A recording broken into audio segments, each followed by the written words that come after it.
In this video, I want to tell you a little bit about vaccination. The idea behind vaccination is that the body will generate an immune response to antigens without actually making you sick. So that if you ever are exposed to that antigen again, you're exposed to that infection, your body should be ready with antigen-specific T cells and antibodies and can really ramp up an immune response and help clear the infection either before you even notice or before you get really sick. Vaccination works in populations through this concept called herd immunity. And the idea behind herd immunity is that the more people in the population that have protection against that infection, the less likely that infection is to be able to take hold in that population. And this is how we stop disease transmission. We have vaccines available for a lot of different types of infections. We have bacterial vaccines and we have viral vaccines. And some of them are super effective. Some of them are a little bit less effective. And you may need boosters like with flu or COVID or tetanus. And some of them, the vaccines that you got when you were a kid are going to protect you for the rest of your life. But vaccination is, again, a super important concept, and it has, in humans, led to the elimination of smallpox. And then there's an infection in cattle called rinderpest that was also eliminated by vaccination. So when we no longer see these infections, people no longer get sick and no longer die. I mean, that's like so critically important.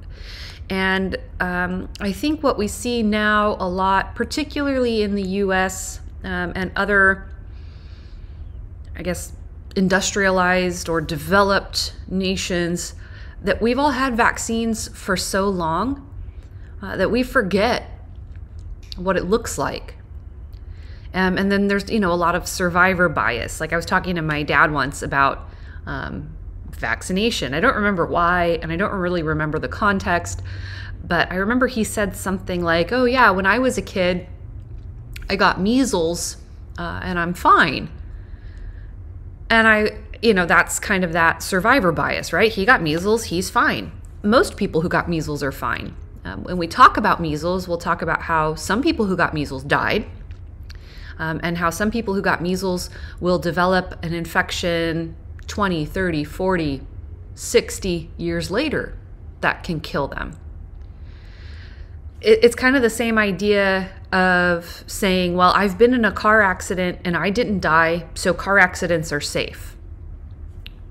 I think we can all agree that most car accidents probably are pretty safe. Even if you did get injured, you'll be fine. It's really rare to see a serious car accident. But is a car accident safe? No. Do you want to be in a car accident? No. Just because you might survive it doesn't mean you want to experience it. And it's the same thing with vaccination. Sure, a lot of these infections are safe. You might be fine. But, do you want to risk it? So we do see vaccine preventable illnesses still. For a lot of different reasons. I mentioned, vaccine hesitancy or even people who are vaccine deniers. Sometimes a vaccine doesn't provide 100% protection. For example, I've been vaccinated and double boosted against COVID. I still got COVID, but when I got COVID, I tested positive on a Friday. I did never develop a fever. I had a stuffy nose and a sore throat. And by the next Tuesday, so Friday, Saturday, Sunday, Monday, Tuesday, 5 days later, I was testing negative already. So my infection was very mild. I've had worse cases of the flu. Okay, so sometimes you have a situation like that, and sometimes throughout life, immunity can wane. I am fully vaccinated for pretty much anything you can be vaccinated for. My parents followed the CDC recommended vaccine schedule. So I've had, my MMR and everything. One thing they'll test you for during pregnancy is whether or not you have antibodies against rubella. which is the R part of MMR. It can cause really significant birth defects, including all the way up to stillbirth. And so if you don't have antibodies, they'll recommend you get the MMR vaccine again. And so for whatever reason, I did not have antibodies against rubella. I had plenty against measles. They didn't check me for mumps, so I had to get the MMR shot again, even though I'd already had it. So sometimes immunity can wane, maybe it doesn't exactly take hold. So we still have some of these vaccine preventable illnesses around. There are two types of vaccination. The active type of vaccination is what we most commonly think of when we think of vaccination. You go to the pharmacy or your doctor, you get a shot, and you generate your own immune response against a particular antigen. Passive vaccination occurs most often. We do passive vaccination if a patient has been exposed to a toxin or venom. But for some infections, we can also do passive vaccination. And in that case, you give pre-formed antibodies to the patient to help them rapidly clear the infection while maybe their immune response is trying to work as well. And this could be, they give you a few examples here to prevent disease after a known exposure. For example, a needle stick if a patient's got hepatitis B. Patients who have an ongoing disease, tetanus, botulism are two of them. People who are immune deficient, if they get a vaccine, they may not mount their own immune response. They're immune deficient. So perhaps giving them preformed antibodies will help them fight infection. And of course, to block the action of bacterial toxins, I mentioned botulism and tetanus, but also venoms. So snake bites, spider bites, scorpion stings, etc. Again, here they're showing you the different types of vaccination. When you talk about active vaccines, you can have inactivated, so like a killed bacterium or virus, a subunit, so like a piece of bacterium or virus. Pertussis is like a subunit or like pieces. There's polypeptide or polysaccharide vaccines. Toxoid, which is going to help protect against things like diphtheria and tetanus, and VLP, which are virus-like particles. You can have live vaccines, which are a little bit, well, I won't spoil it now, but you can have live vaccines generally that are attenuated or hybrid. You can even have things like DNA and RNA vaccines, like COVID-19 vaccine is an RNA vaccine. With passive, generally what you're looking at is serum derived from either humans or horses that can be given to a patient who needs that passive type of vaccination. So live versus inactivated vaccines, there are pros and cons. They are shown here. Again, when we talk about specific diseases for which there are live or inactivated, or maybe even both types of vaccines available, we'll kind of compare and contrast. But this is something that, I'd like you to think about, take a look at, and maybe in your reflection, write a couple of lines about what you see as advantages and disadvantages of both live and inactivated vaccines. In this slide, what we're looking at are the vaccines that are available for various bacterial infections. Some of them are super common, and most of us have probably received a vaccination against these particular illnesses. The ones on the bottom are a little bit more rare, but I imagine if you've been vaccinated, if you've gotten your routine vaccinations, you've been vaccinated against diphtheria, but actually not against the infection, against only the toxin itself. So this is the D of Tdap or DTaP, whichever one. You've been vaccinated against tetanus, that's the T part. But again, not against the bacteria getting into your body, but against the toxin causing damage. Pertussis, which causes whooping cough, that's the AP part, acellular pertussis. So DTaP, Tdap, you've been vaccinated against these three.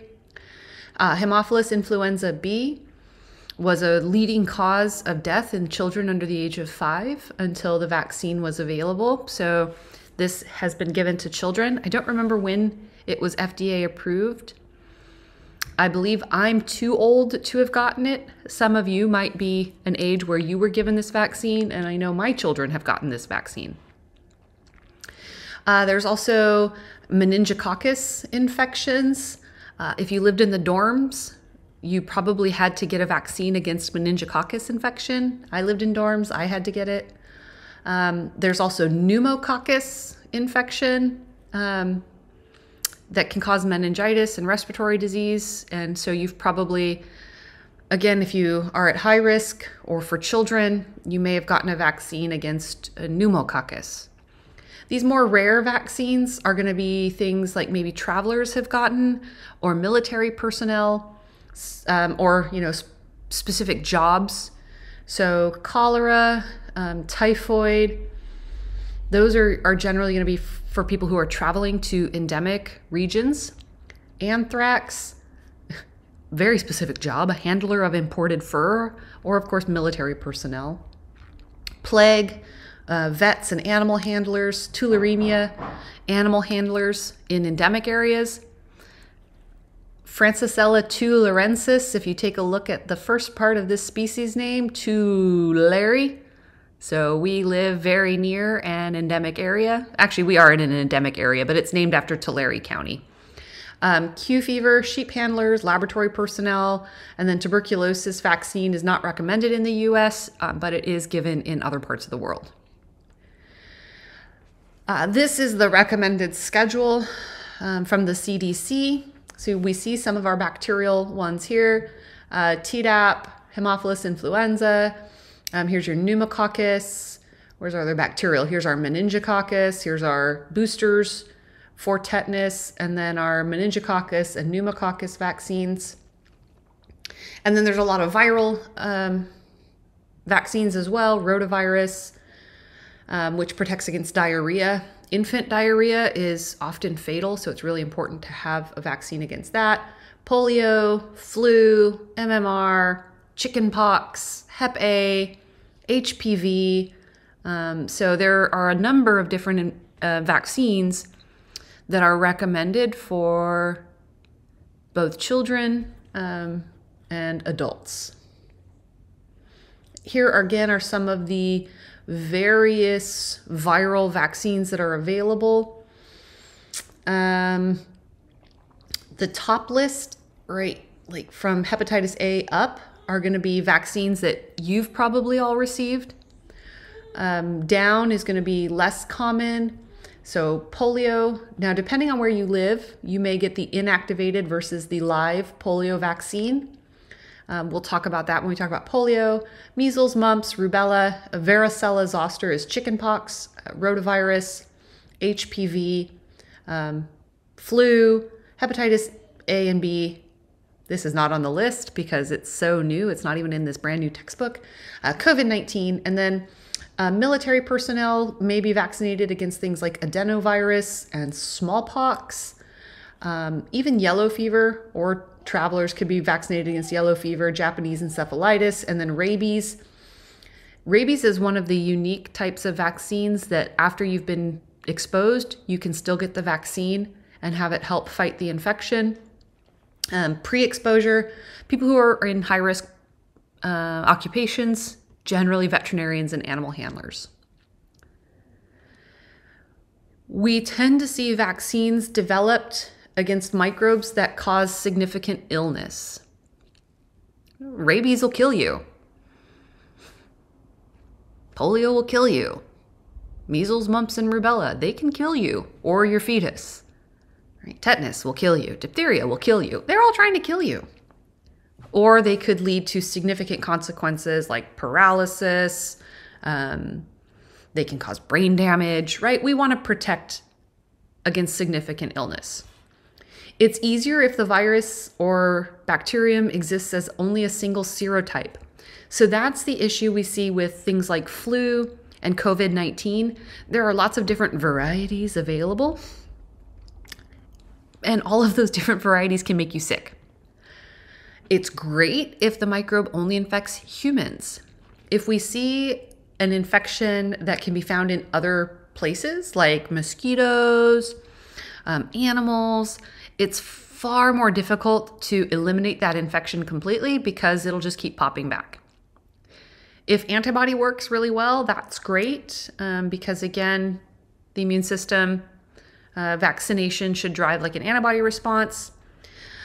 The vaccine needs to be heat stable generally, so it can be transported to areas that may not have adequate refrigeration. And the immunization should protect the recipient and therefore the population from the spread of disease. Here are some problems with vaccination, the live vaccine. And so this is kind of one of the issues with the live polio vaccine. It can revert occasionally to a virulent form. Patients who are immune compromised, almost as kind of a broad rule, do not receive live vaccines because they can't fight off the mild infection it would cause. There are some side effects to vaccination. I'm not trying to say there are not. In general, vaccination is very, very safe. Very, very few people will get a serious complication from a vaccine. Very, very few. This could include hypersensitivity or an allergic reaction, potentially contaminants that people might be allergic to, like eggs. Vaccine development is high risk and very expensive. A lot of times, I even just saw a study, I can't remember what infection it was supposed to be against. I think it was one of the HIV vaccines. I mean, they spend hundreds of millions of dollars developing these things, and then they put it in trials, and it's like, nah, it doesn't work. So when we say high risk, we mean for the company that's developing them, not like for us, for the company. Misinformation about safety causes underutilization of important vaccines. And so the biggest one is, COVID-19 too. But let me first talk about the first one was MMR. There was a stupid study that was published. It's been like a couple of decades now that basically said that in a study of 12 boys, those that had gotten the MMR vaccine like had a higher risk of developing autism or something. And one of the things you have to think about is 12 is not a good study number when you're talking about people. I could pick 12 people and find randomly, just at random, I could pick 12 people and have them all be women. And then I could say, well, everybody's a woman. Or I could pick 12 people and they could all be one ethnicity. And I say, well, everybody's this ethnicity. Everybody speaks this language. Everybody's this height, right? When you only look at 12 people, like that's not enough. 1. 2, the other thing that nobody really seems to talk about is that the author of the study was actually developing his own MMR vaccine and was trying to discredit the one that was currently on the market. Okay, so then everybody gets on the news like, oh, MMR causes autism. Yeah, it does not. It doesn't. It just doesn't. And then, of course, with the COVID-19, Bill Gates is trying to, implant 5G into us so the government can track us. Well, all those people posting that on Facebook, the government's already tracking you. You're posting on Facebook. But, like I said, I've been vaccinated and double boosted, and I still haven't bought a Windows product yet. So Bill Gates hasn't got me just yet. I'm still buying my Apple stuff. And then, of course, microbes with many different serotypes, like the flu vaccine, or like the flu virus, are difficult to control with vaccination because it could be a different serotype every year, which is why we get flu vaccines every year. So vaccination, critically important public health tool. And as we talk about more infections and specific infections, we'll talk about how vaccination protects against those.